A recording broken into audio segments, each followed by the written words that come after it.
तो हम यहाँ पर आज वॉटसन एल्गोरिदम स्टार्ट कर रहे हैं। वॉटसन एल्गोरिदम में हम देखेंगे कि वॉटसन एल्गोरिदम होता क्या है एंड उसके साथ ही साथ उसका एग्जाम्पल देखेंगे। तो सबसे पहले पहला स्टेप देख लेते हैं जिसमें कि WIJ जो होता है W0 वो WIJ में होना चाहिए for the relation matrix.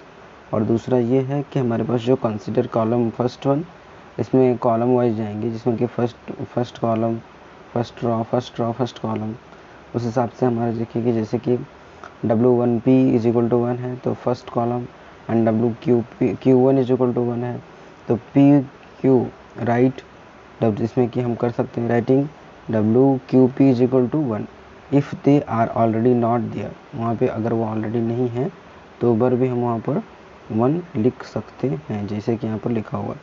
Form of the matrix W1 is equal to W0 denote by W1। Step number 3 में ऐसे हम स्टेप वाइज जाएंगे जिसमें कि हम उसकी रॉ और उसके कॉलम को लोकेट करते रहेंगे और उसके रॉ उसके कॉलम को लोकेट करने का सबसे बड़ा एडवांटेज ये होगा कि हम उनको इक्वल करने में क्लियरिटी ले पाएंगे। जिसमें कि consider second row second column located in the 1 W2P is equal to 2। इसी तरह से हमारे पास WQ2 इज इक्वल टू 1 यहाँ पर दिया हुआ है जिसमें कि एलिमेंट हमारे पास इसमें कितना है, फर्स्ट वाले में भी उतना ही एलिमेंट है और सेकंड वाले में भी उतना ही एलिमेंट है। W1 जो हमारा डिनोट करता है W2 से। और स्टेप नंबर 4 हमारा क्या बोलता है कि repeat the process for I is equal to 1। जब तक I इज इक्वल टू 1 नहीं हो जाता तब तक ये प्रोसेस को आप रिपीट करते रहो। जब तक I इज इक्वल टू 1 नहीं हो जाता तब तक इस प्रोसेस को आप सिमिलरली रिपीट करते रहो। इसी को बोला जाता है और इसी से हमें ट्रांजिटिव क्लोजर मिलेगा। तो एग्जांपल के थ्रू समझ लेते हैं इसको। तो सबसे पहला एग्जांपल हमारे पास आता है use Watson algorithm to obtain the path and matrix from of the adjacent matrix. जिसमें कि यहाँ पर कुछ रिलेशंस दिए हुए हैं जिसमें कि V2 V1 के पास जा रहा है, V1 V4 के पास जा रहा है, V4 V2 के पास जा रहा है और V4 V3 के पास भी जा रहा है और V5 V3 के पास आ रहा है। तो इस तरह से ये डायग्राम दिया हुआ है जिसमें कि हर दूसरे के साथ क्लोजर रिलेशन है। अब इसी में हमें एडजेसेंट मैट्रिसेस फाइंड आउट करने हैं और उसके पाथ फाइंड आउट करने हैं। तो उसको देख लेते हैं आपको नेक्स्ट वाले में। जो वहाँ पर वो रिलेशन बन रहा था जिसमें कि हमारा हो रहा था कि R is equal to V1 V4 V2 V1 V4 V2 V4 V3 V5 V3 ये सारी चीज़ें थी। जिसमें कि हमारा स्टेप नंबर 1 अगर हम देखेंगे तो हमारे पास W0 इज इक्वल टू 1 2 3 4 5 और उसी तरह से हमारे पास कॉलम में भी 1 2 3 4 5, रॉज में भी 1 2 3 4 5, कॉलम में भी 1 2 3 4 5। और जो फर्स्ट स्टेप है मैट्रिसेस का वॉटसन एल्गोरिदम के हिसाब से वो WIJ होना चाहिए। और यहाँ पर जो भी चीज़ें दी गई हैं रिलेशन के हिसाब से उनका हम देख लेते हैं। V1 V4 तो यहाँ पे V1 और V4 इज इक्वल टू 1। उसी तरह से V2 V1 V2 V1 यहाँ पर 1, V4 V2 V4 V2 1, V4 V3 V4 V3 1, V5 V3 V5 V3 1। इस तरह से इनका यहाँ पर स्टेप नंबर 1 क्लियर हुआ। एंड स्टेप नंबर 2 में क्या हुआ कि 1 फोर्थ कॉलम 1 हो जाएगा, रॉ 1 हो जाएगा और 2 1th कॉलम 1 हो जाएगा। जिसमें कि इसलिए हम बोल सकते हैं कि W2 जो है W2 और 4 जो है वो भी 1 है। तो स्टेप नंबर 3 में आएगा तो वॉटसन एल्गोरिदम 1 लगेगा और उसकी हम यहाँ पर डिटेल्स देखेंगे। By row and by column हमें आगे बढ़ना होता है स्टेप बाय स्टेप। मैं एक बार दिखा देता हूँ आपको, शो अप कर देता हूँ। यहाँ पर स्टेप नंबर 3 है और जबकि ऊपर हमें क्या बोला हुआ था कि फॉर फर्स्ट रॉ, इसमें कि first row and fourth column तो first row and fourth column. तो हमने फर्स्ट रॉ लिया एंड फोर्थ कॉलम लिया जिसमें कि हमारे पास आ जाएगा first row and fourth column जिसमें कि हमारे पास 1 आ जाएगा। ठीक है। एंड सेकेंड, इसमें सेकेंड एंड 1 तो उसमें सेकेंड एंड 1 तो यहाँ पे आपको सेकेंड में आना है और यहाँ से 1 है तो उसमें भी 1 आ जाएगा। उसके बाद 2 और 4th तो यहाँ पे 2 और 4th यहाँ पर हमारा 1 2 3 4 लिख लेना आपको, यहाँ पे भी लिख लेना है। यहाँ पे से 2 आएगा और यहाँ से 4 आ जाएगा, तो यहाँ पर भी 1 हो जाएगा। देन उसके आगे बढ़ते हैं। तो उसी तरह से इसमें आगे के भी जब तक i इज इक्वल टू 1 नहीं हो जाता तब तक आपको ये करते रहना है, तभी जाके आपको ट्रांजिटिव क्लोजर मिलेगा। और ट्रांजिटिव क्लोजर वॉटसन एल्गोरिदम में शो करना होता है। इसमें कि हमारे पास स्टेप नंबर 4 ये बोलता है कि फॉर सेकेंड रॉ, जिसमें कि second row and first column is equal to 1 और second row fourth column is equal to 1। For second row column is w fourth row and second column is equal to 1। So इसलिए हमारा क्या हो जाएगा कि w फोर्थ 1 is equal to 1 हो जाएगा और w फोर्थ इज इक्वल टू 1 हो जाएगा। उसको देखने के लिए बाय ट्रांजिटिव मेथड के हिसाब से, अगर आपने ट्रांजिटिव मेथड पढ़ा हो तो, अगर आपने नहीं पढ़ा है तो मैं उसको भी कवर कर दूंगा up to the next coming videos. सबसे पहले हम इसको समझ लेते हैं, जिसमें कि आपको यहाँ पर देखिए क्लियरली मेंशन्ड है, जिसमें आपको मिल जाएगा कि w फोर्थ 1, तो w फोर्थ का ये फोर्थ यहाँ पर है और 1 ये है, तो यहाँ w फोर्थ 1 पे 1 हो जाएगा। w फोर्थ ये फोर्थ था और यहाँ का ये फोर्थ है, तो ये होना चाहिए फोर्थ 1। तो इस तब तक i इज इक्वल टू 1 नहीं होता तब तक वॉटसन एल्गोरिथम लगाते जाना है और जैसे ही i इज इक्वल टू 1 होता है वैसे ही आपको उसका आउटपुट देखने मिल जाएगा। यहाँ पर देखिए फिफ्थ में i इज इक्वल टू 1 हो गया है, जिसमें कि फिफ्थ और 3 में i इज इक्वल टू 1 हुआ है, तो यहाँ पर पाथ मैट्रिसेस जो है वो फाइंड आउट कर ली गई है। तो सेम मैट्रिसेस को आगे भी हमने इंक्लूड किया हुआ है, जिसमें कि यहाँ पर एक और एग्जांपल है, a इज इक्वल टू 1 2 3 4 है और ये ऑलरेडी मुंबई यूनिवर्सिटी ने क्वेश्चन पूछा हुआ था 2014 में भी और 2016 में भी, जिसमें कि find the transitive closure Watson algorithm का यूज करके आपको फाइंड करना है। और यहाँ पर 4 दिया हुआ था, जिसमें कि अगर आप रिलेशन मैट्रिसेस लगाते हैं तो इस तरह से इस एग्जाम्पल को भी आप सॉल्व कर पाएंगे। यहाँ पर मैं आपको क्लियरली दिखा देता हूँ, जो हमारा एग्जाम्पल था यहाँ से स्टार्ट हो रहा है रिलेशन मैट्रिसेस से, और इसमें फर्स्ट स्टेप लगाया गया जिसमें कि w0 is equal to wij and step number 2 लगाया गया, जिसमें कि जब तक रॉ और column i is equal to 1 नहीं हो जाता तब तक आपको वॉटसन एल्गोरिदम यूज़ करते रहना है। ज़्यादातर करके स्टेप नंबर 5 में जाते जाते i इज इक्वल टू 1 हो जाता है, और इसमें भी आप इस प्रॉब्लम को भी देख सकते हैं। और इसी तरह सिमिलर एक और प्रॉब्लम दिखा देता हूँ मैं आपको, जिससे आपको अंडरस्टैंडिंग आ जाएगी। स्टेप नंबर ये सिमिलर प्रॉब्लम है, इसी तरह से काफ़ी सारे प्रॉब्लम है जिन्होंने मुंबई यूनिवर्सिटी ने ऑलरेडी पूछा हुआ है। तो वॉटसन एल्गोरिदम से माइट भी एक क्वेश्चन तो आता ही आता है, तो इसको आपको प्रिपेयर करके ही जाना है, एंड जितना आप अच्छे से प्रिपेयर करके जाएंगे उतना आपको क्लियरली समझ में आएगा। जिसमें कि देखिए वॉटसन पहला स्टेप है Watson 0 is equal to wij, जिसमें कि उनके जो रिलेशंस हैं उनको आपको फाइंड आउट करना है। 1 2 2 3 3 4 2 1, जिसमें कि 1 2 1 1 यहाँ पर 1 है, 1 4 यहाँ पर 1 है, 2 2 यहाँ पर 1 है, 2 3 यहाँ पर 1 है, 3 2 यहाँ पर 1 है, 3 3 यहाँ पर 1 है, 4 1 यहाँ पर 1 है, 4 4 यहाँ पर 1 है। उसी तरह से स्टेप नंबर 2 में हम आएंगे तो हमें जो भी चेंजेस करने होते हैं यहाँ पर कोई भी चेंजेस नहीं है, सेम टू सेम है। सिमिलरली स्टेप नंबर 3 में आएंगे सेकेंड रो सेकेंड कॉलम, जिसमें कि सेकेंड रो और सेकेंड कॉलम में हमें चेंजेस देखने मिले, तो यहाँ पर भी कोई चेंजेस नहीं मिले।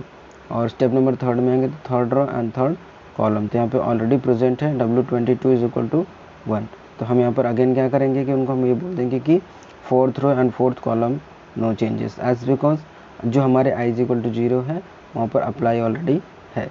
तो इस तरह से भी ऑलरेडी कभी कभी रिप्रेजेंट होते हैं। ओके, सो अगर हम नेक्स्ट और एक क्वेश्चन की बात करें तो यहाँ पर एक और क्वेश्चन है जिसको आप यहाँ पर कंसिडर कर सकते हो। एंड अब आगे बढ़ते हैं, जिसमें कि हम आगे बात करेंगे इक्विवेलेंस रिलेशन के बारे में। डेफिनेशन समझ लेते हैं। Consider non empty set a relation on set as an equivalence relation R is reflexive symmetric and transitive.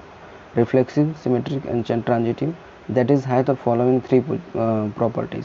पहला प्रॉपर्टी क्या होना चाहिए, a element of S, a relation a and a element of R, ये पहला property है। दूसरा property क्या है, if a relation b then b relation a, it is a B relation a b element of R and B a element of R. If A relation B and B relation C, then A relation already C हो सकता है।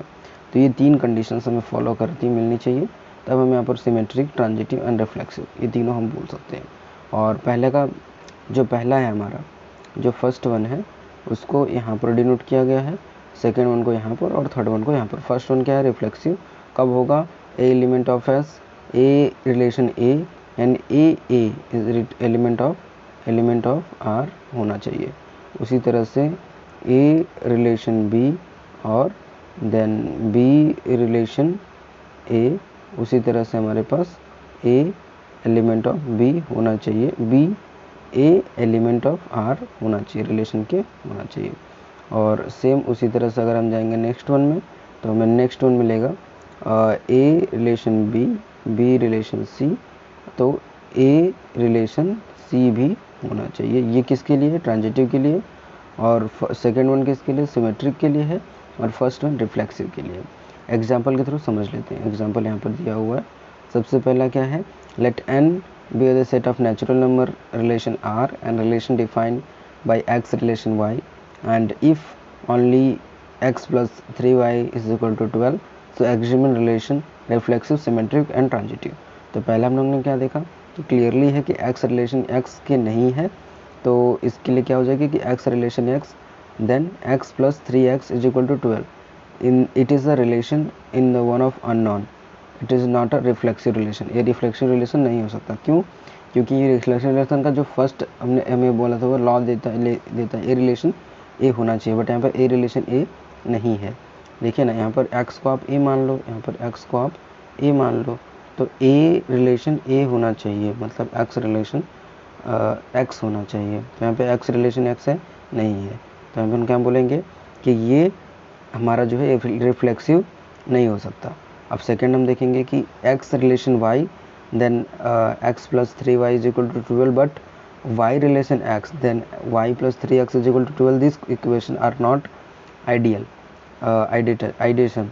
तो ये भी हमारा symmetry भी नहीं हो सकता, क्योंकि सिमेट्रिक में क्या है कि हमारा क्या होना चाहिए, a रिलेशन b होना चाहिए, देन हमारा b रिलेशन a भी होना चाहिए, और a b हमारा जो है एलिमेंट ऑफ r होना चाहिए, और b a element of R होना चाहिए।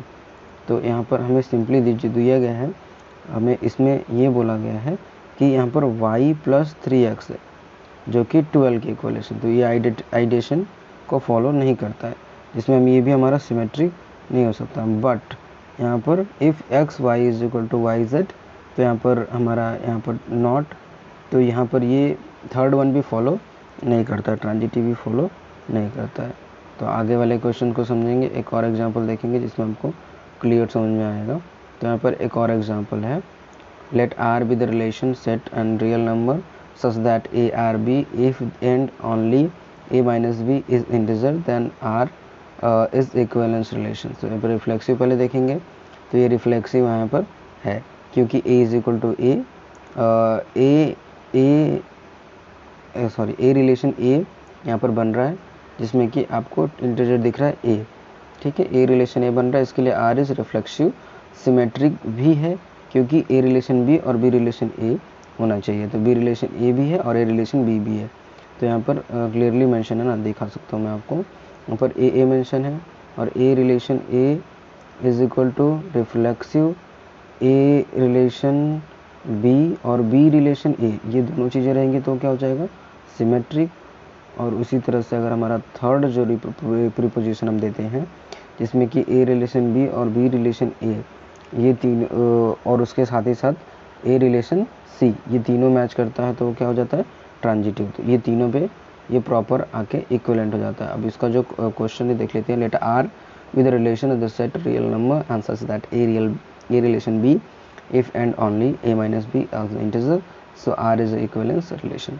तो यहाँ पर हमारा लास्ट में जाएगा कि R is a transitive, R symmetric भी है, रिफ्लेक्सिव भी है और ट्रांजिटिव भी है, आर इज इक्विवेलेंस रिलेशन हो सकता है। अब यहाँ पर सेकेंड क्वेश्चन आप खुद से सॉल्व कर लो, एंड थर्ड क्वेश्चन में भी सेम है कि रिफ्लेक्सिव भी है, सिमेट्रिक भी है और ट्रांजिटिव भी है, तो ये भी इक्विवेलेंस रिलेशन हो सकता है। इन तीनों का यूज करके मेनली आपको तीन ही की कंपोनेंट याद रखना है, पहला की कंपोनेंट ये है कि जो ए रिलेशन ए के होना चाहिए, तो आपका हो जाएगा रिफ्लेक्सिव, ए रिलेशन बी और बी रिलेशन ए के हो गया, तो ये आपका हो जाएगा सिमेट्रिक। ए रिलेशन बी, बी रिलेशन सी और ए रिलेशन सी के हो गया, तो ये आपका हो जाएगा ट्रांजिटिव। ये तीनों मेथड यहाँ पर मेनली यूज किए जाते हैं। अब अगला हम एक क्वेश्चन देख लेते हैं, जिसमें कि हमें एक यहाँ पर प्रूव करके दिया हुआ है प्रॉपर्टी ऑफ इक्वेशन। तो इस प्रॉपर्टी ऑफ इक्वेशन को आपको प्रूव करके लेना है, जिसमें आपको प्रूफ करके देना है। हो सकता है माइट बी क्वेश्चन पूछ सकता है, तो इसके लिए मैंने इसका इंक्लूड किया हुआ है। और इसी के साथ हमारा थर्ड चैप्टर जो है वो फिनिश हो जाएगा, रिलेशन ख़त्म हो जाएगा। और इंडक्शन, मैथमेटिकल इंडक्शन हमने ऑलरेडी डिस्कस कर लिया है। उसके रिलेटेड कोई भी डाउट रहेगा तो आप मुझे आस्क कर सकते हो। और काफ़ी लोग बोल रहे हैं कि नोट्स के लिए हमें नोट्स चाहिए, तो मैं ये जो अभी मैंने फ़ोटोज़ क्लिक किए हैं, मैं अपनी अभी एक एडिशनली वेबसाइट है उसमें मैं डाल दूँगा, वहाँ से आप इसको डाउनलोड करके भी पढ़ सकते हो। तो सबसे पहले हम आते हैं जिसमें प्रॉपर्टीज़ इक्वेशन क्लासेस के अंदर, let R with the equivalence relation and non empty set A and the equivalence relation called two element of A either identical and disjoint. We mention the following properties: A is a non-empty and R with the equivalence relation, जहाँ पे A B is element of A element of A if B element of A and B is equal to A relation B। And यहाँ पर हमें जो भी दिया हुआ है प्रूफ स्टार्ट करते हैं। R is equivalence relation as a reflexive, a relation a यहाँ पर आ जाता है, और उसके बाद हमारे पास ये जो है बेस्ड ऑन उसी पे है, सिमेट्रिक, ट्रांजिटिव एंड इस पे। तो ऑल्सो हमारे पास क्या है, बी रिलेशन ए है और ए रिलेशन बी है, तो इसमें वाई रिलेशन ये हो जाएगा, वाई रिलेशन ये हो जाएगा, उसके बाद y is element of b हो जाएगा। ए यूनियन बी फॉर 2 और 3 से हम क्या बोल सकते हैं कि हमारे पास जो है आर इज रिफ्लेक्सिव है, और रिफ्लेक्सिव हमारे पास जो एलिमेंट है वो यहाँ पर शो कर रहा है कि जो हमारे पास सिमेट्रिक भी है और ट्रांजिटिव भी है। तो इसी तरह से हम इसको प्रूव कर सकते हैं कि ए इज इक्वल टू बी है। और इसी के साथ हमारा ये थर्ड रिलेशन चैप्टर ख़त्म होता है। Thanks for watching this video, take care, bye bye.